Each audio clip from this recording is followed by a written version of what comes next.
tout le monde et bienvenue à cet épisode de BRB sur les ondes de CFAC 88.3, le premier de la bande. Nous continuons notre petit voyage au travers de la transition de la deuxième à la troisième. Ceux qui ont été là dans les semaines précédentes, pendant la première semaine, nous avons observé cette transition-là dans les platformers.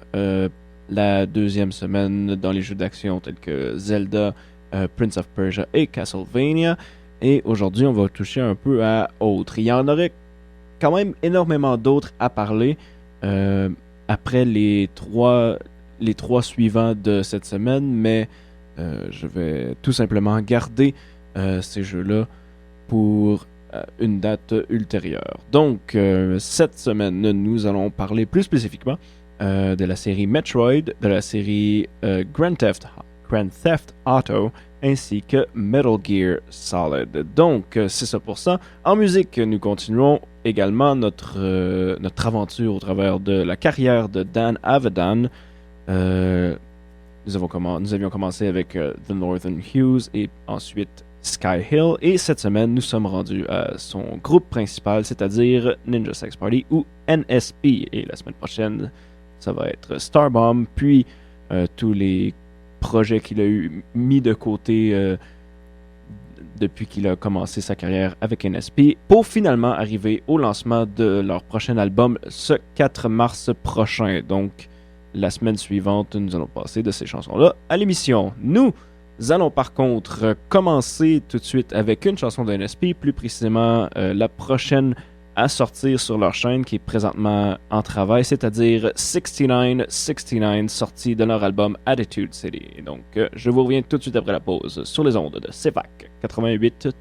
69, et voilà, c'était donc 6969 par Ninja Sex Party. On change un petit peu de registre depuis The Northern Hues ainsi que Sky Hill. Bienvenue à BRB. Aujourd'hui, nous parlons de la transition de certaines séries de jeux vidéo qui ont passé de la deuxième dimension à la troisième dimension.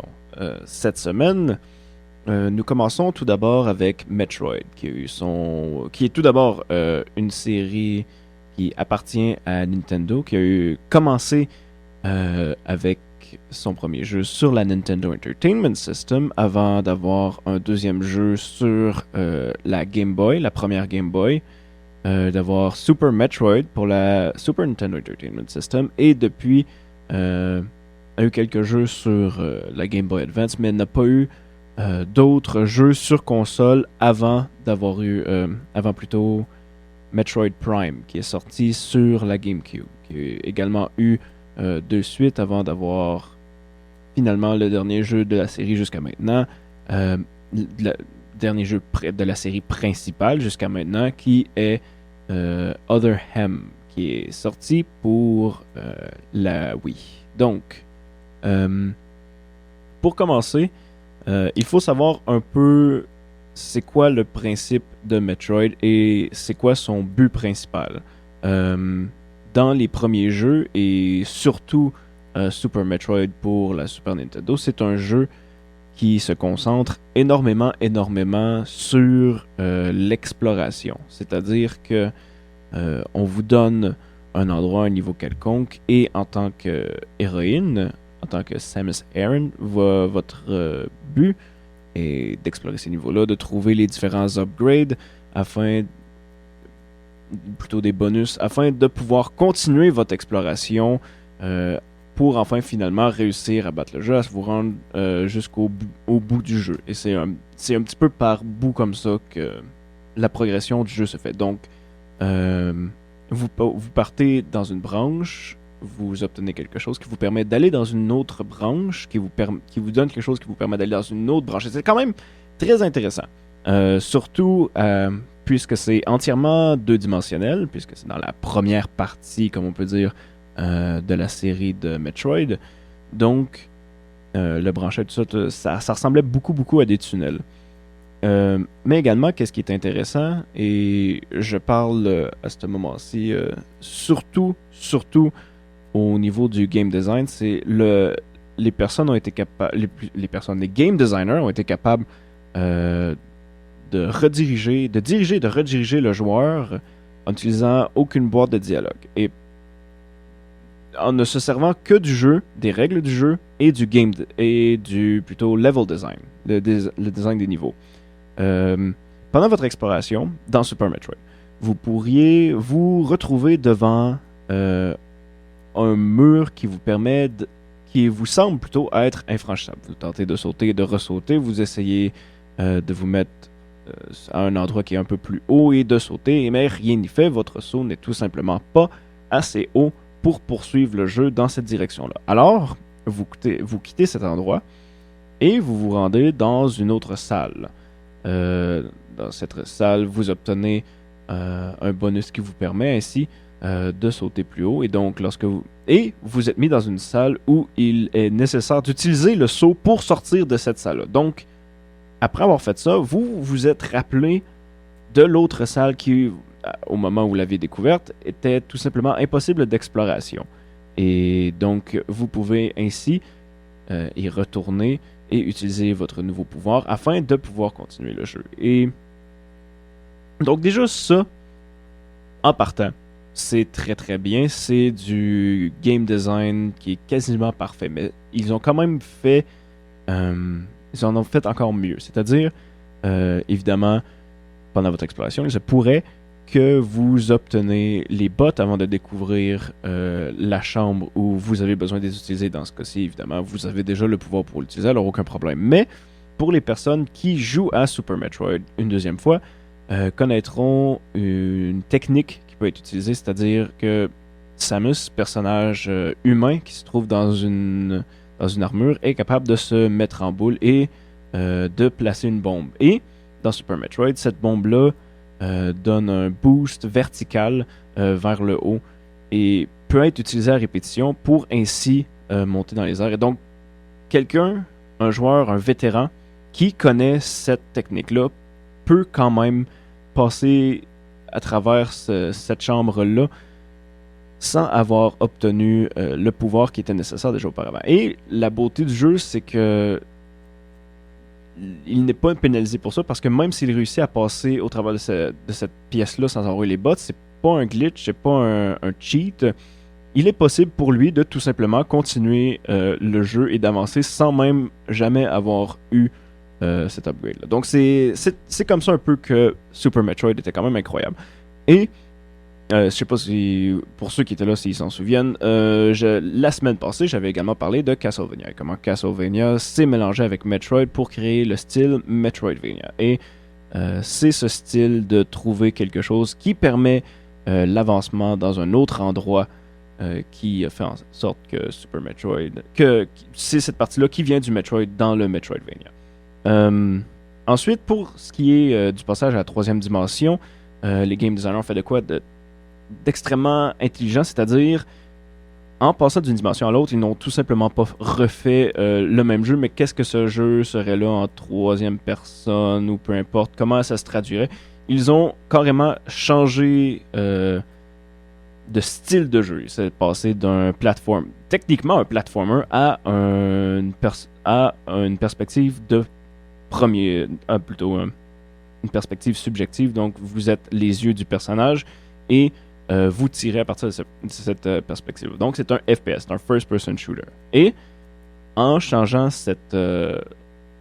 comme ça a donc permis au jeu d'avoir un autre style tout en gardant l'essence même des premiers jeux, et ça a créé une trilogie de jeux Metroid qui sont considérés comme étant tout aussi bons que les vieux, et ça c'est quand même très très rare pour les jeux qui ont passé de la 2D à la 3D. Donc c'est ainsi pour Metroid, une histoire qui finit quand même très bien, sauf pour Other M qui s'est plutôt concentré sur l'histoire et qui, selon plusieurs fans, n'était pas tout à fait nécessaire. Donc, en gros, pour résumer le gros du débat, c'est surtout là-dessus.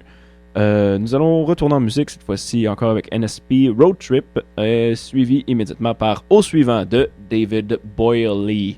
Et donc, je vous reviens tout de suite après la pause sur les ondes de CFAC 88.3, le premier de la bande. Let's hit the road. I was so close to her.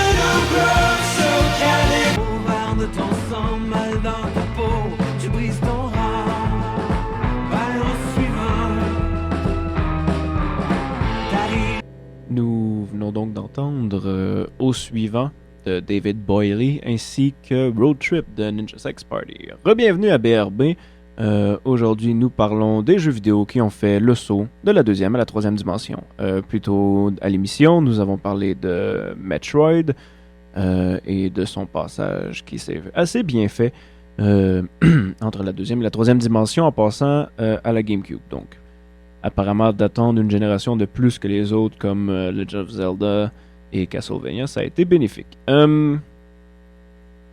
Donc, aujourd'hui, encore une fois, nous parlons maintenant de Grand Theft Auto.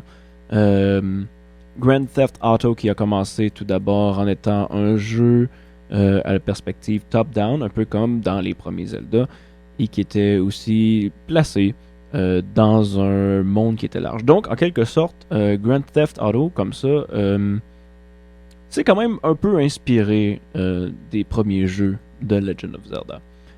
Ce qui est quand même bizarre à penser. Mais bon. Et cette espèce de style de jeu-là, top-down, a été repris tout récemment, il y a au moins 2 ou 3 ans, par un développeur indépendant qui a créé le jeu Retro City Rampage, qui dans le fond, c'est un autre Grand Theft Auto en top-down.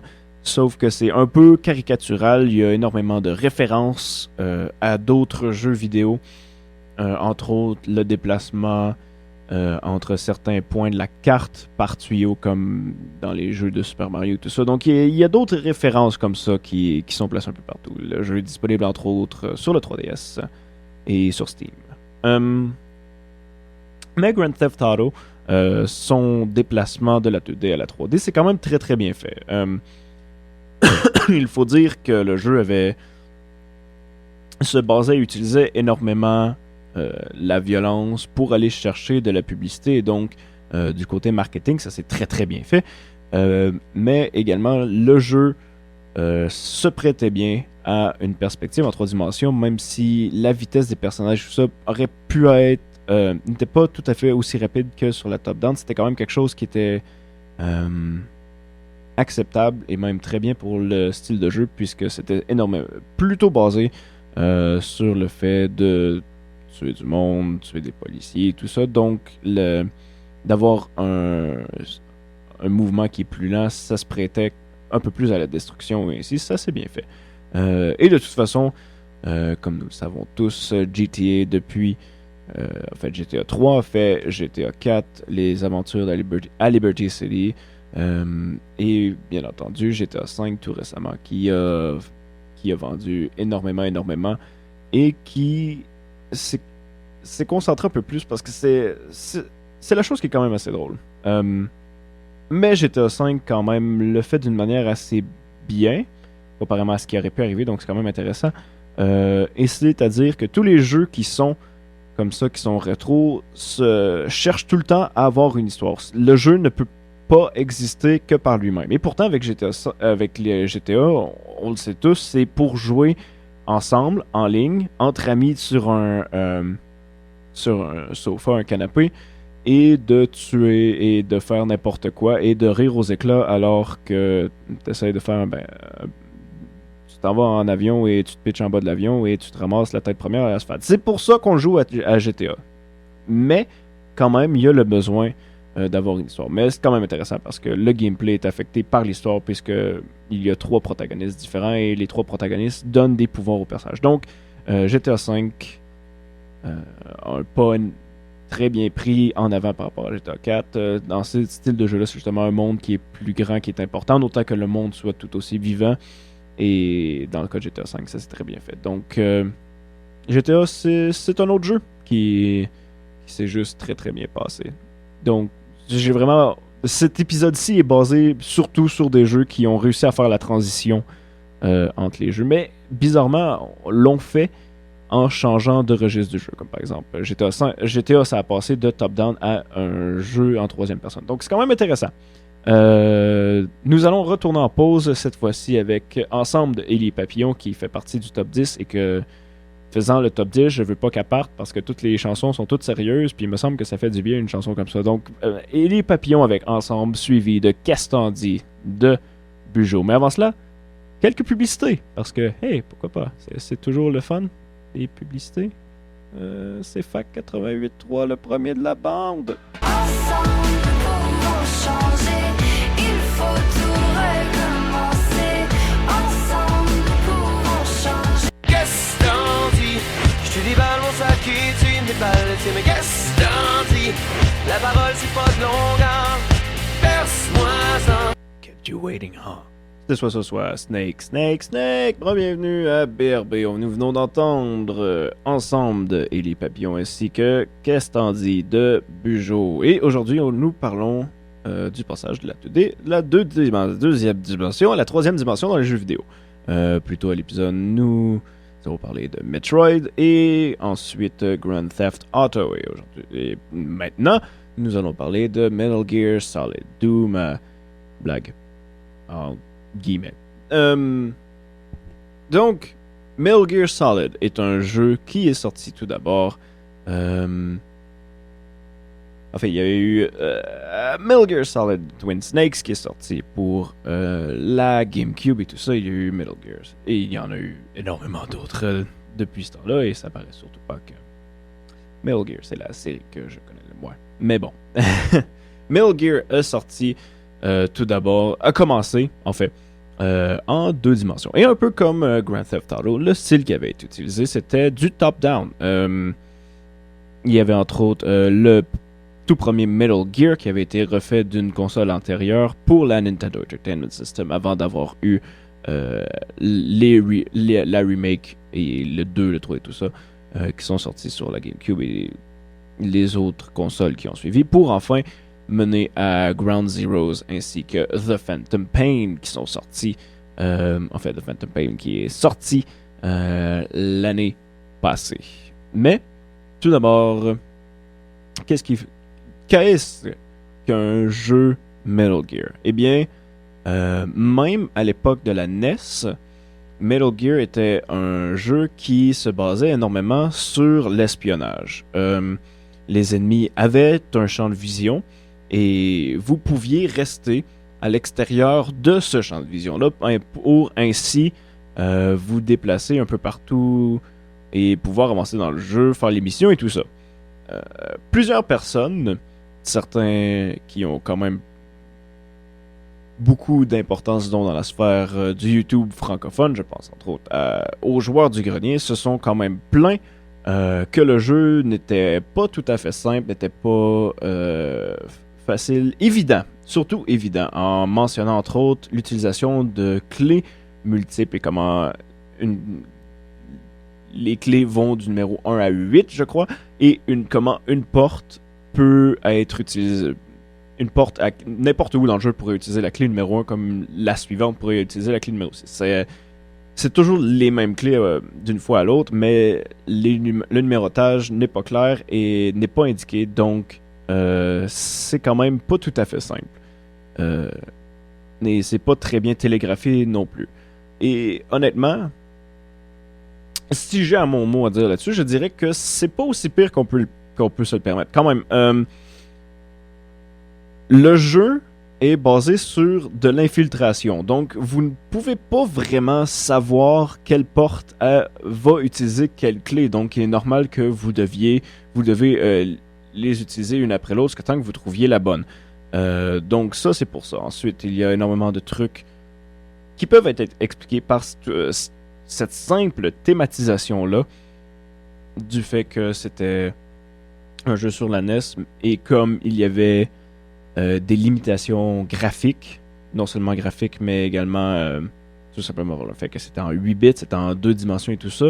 Le jeu, pour être bon, devait se baser sur des éléments extérieurs au jeu. Et donc, en mettant ces éléments-là qui ne sont pas simples, et c'est quand même à l'ère de la NES, où la plupart du monde n'avait que 2 ou 3 jeux, donc les personnes qui avaient Metal Gear avaient genre Metal Gear avec Duck Hunt, Super Mario et Dr. Mario. C'était à l'époque où on pouvait se permettre de s'investir dans les jeux parce qu'on n'en avait pas énormément comme on en a aujourd'hui. Je parle entre autres, ma bibliothèque Steam présentement approche les 3 chiffres. Là. Ce qui est étonnamment pas gros pour un utilisateur Steam, je me suis rendu compte. Donc, on a énormément plus de jeux et on a accès à l'Internet où toute cette information-là est disponible sur le bout de nos doigts. Donc, à cette époque-là, c'était pas de l'information qui était claire, qui était au bout de nos doigts, justement. Et donc, il fallait tout simplement donner plus de temps à ce jeu-là pour pouvoir passer au travers. C'est qu'est-ce qu'on appelle aujourd'hui, c'est patcher. C'est-à-dire avoir un jeu qui veut rallonger son contenu en utilisant plusieurs tactiques. Entre autres, dans les RPG, c'est utilisé en demandant un niveau minimum avant de passer à un autre endroit. Donc, ça oblige le joueur à passer plus de temps dans certains endroits. Et donc, à la fin du jeu, le temps de jeu est donc augmenté. Ça, c'est pas par le contenu en tant que tel, c'est tout simplement que c'est demandé par le jeu de non, le jeu est vraiment 60 heures, c'est juste qu'il faut que tu sois niveau 30 avant de passer aux prochaines étapes. Donc, et honnêtement, c'est vrai, mais c'est quand même, je soutiens quand même que c'est à une époque où c'est quand même bien utilisé. C'est une mauvaise technique bien utilisée, ce qui est quand même étrange. Donc ouais, c'est ça.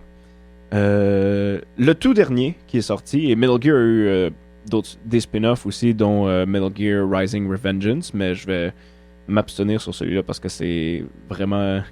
ce n'est pas du tout un jeu Metal Gear Solid. Le dernier, qui est Phantom Pain, a apporté un élément qui était nouveau à la franchise, c'est-à-dire le open world. Et c'est ça que je veux dire par les jeux réussissent à s'adapter en carrément changeant de style de jeu. Donc, Metal Gear, pas Solid, juste Metal Gear, pour la NES, c'est un jeu en top-down qui était surtout basé sur l'exploration et l'infiltration, mais puisque c'était en top-down, puisque c'était avec les limitations du temps et tout ça, c'était surtout l'exploration du terrain afin de pouvoir continuer.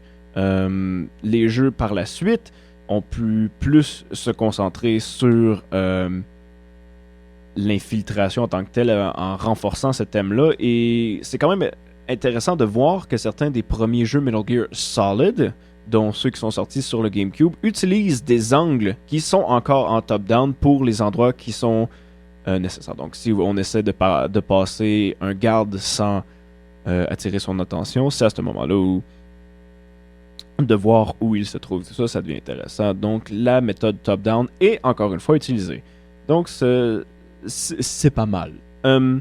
Par contre, la série Metal Gear, un peu comme toutes les autres séries que j'ai parlé jusqu'à maintenant, sauf peut-être le premier épisode, mais bon, se sont basés énormément sur le développement d'une histoire. Et parmi les jeux que j'ai mentionnés jusqu'à présent, Metal Gear probablement le jeu, plutôt la série de jeux, qui s'est le plus basé sur le développement d'une histoire et qui s'est très très bien basé sur le développement d'une histoire. C'est très très bien fait et tout ça, et donc ça développe des moments qui sont plutôt, disons, émouvants pour un jeu vidéo, et on peut dire que ça a avancé les jeux vidéo dans cette direction-là. Et une des raisons pour ça est tout simplement que Hideo Kojima est un grand fan de films, et contrairement à certains game developers, ne sacrifie pas le fait qu'il fait tout de même un jeu pour quand même mettre des moments qui sont plutôt cinématographiques et plutôt émouvants dans ce sens-là. Donc, Metal Gear Solid, possiblement une série qu'on ne reverra plus depuis, en fait, pendant longtemps, puisque Hideo Kojima ne travaille plus à Konami, et Konami a décidé qu'il n'aimait plus l'argent ou quoi que ce soit. Donc, c'est une longue histoire. Disons tout simplement qu'Hideo Kojima travaillait entre autres aussi sur Silent Hills, et que le projet a été arrêté complètement, et que Konami a juste arrêté toutes ses franchises principales pour se concentrer à faire des jeux Bon. Donc, ouais, Metal Gear Solid, c'est un jeu qui s'est très très bien transféré de la deuxième à la troisième dimension, qui a utilisé l'espace bonus qui est arrivé avec les nouvelles technologies pour pouvoir raconter une histoire qui était plus brillamment, disons, conçue. Donc, c'est une autre histoire qui se termine bien aujourd'hui. Nous allons retourner en musique avant de terminer, et cette fois-ci, ça va être avec les chansons Attitude City de Ninja Sex Party, suivi immédiatement par la suite par Dragon de Galaxy. Et ensuite, je vais vous conclure ça avec une toute dernière chanson. Je vous revois tout de suite après la pause. Here's my watch. Have a nice be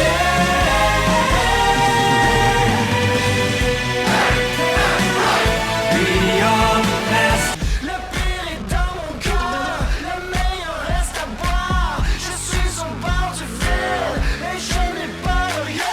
Ça me donne le beat. Et voilà, c'était donc Dragon de Galaxy ainsi que Attitude City de Ninja Sex Party. Et c'est déjà tout pour nous. Avant de terminer, j'aimerais dire que la portion Metroid de l'émission, c'est-à-dire la première portion, je me suis beaucoup inspiré de ce qui a été dit par l'émission Digressing and Sidequesting, disponible sur YouTube sur la chaîne des Game Theorists. Mon émission s'inspire énormément d'eux, même si j'essaie d'avoir des sujets qui sont quand même différents, d'aborder différents sujets et tout ça. Mais là-dessus, je dois avouer que ça a été carrément très très utile, donc c'est à aller voir sur YouTube.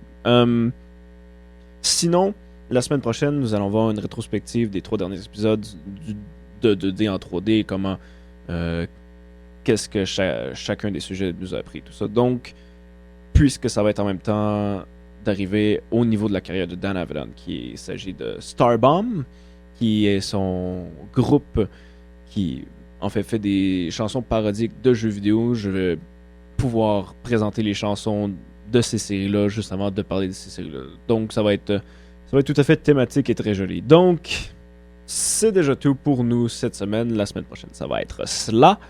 Dans quelques instants, l'élite du métal arrive en onde. Mais avant cela, une toute dernière chanson, encore une fois par Ninja Sex Party pour terminer ça comme cela. Voici donc, encore une fois, de l'album Attitude City. Voici Dragon Slayer. Et je vous revois la semaine prochaine. Oh yeah,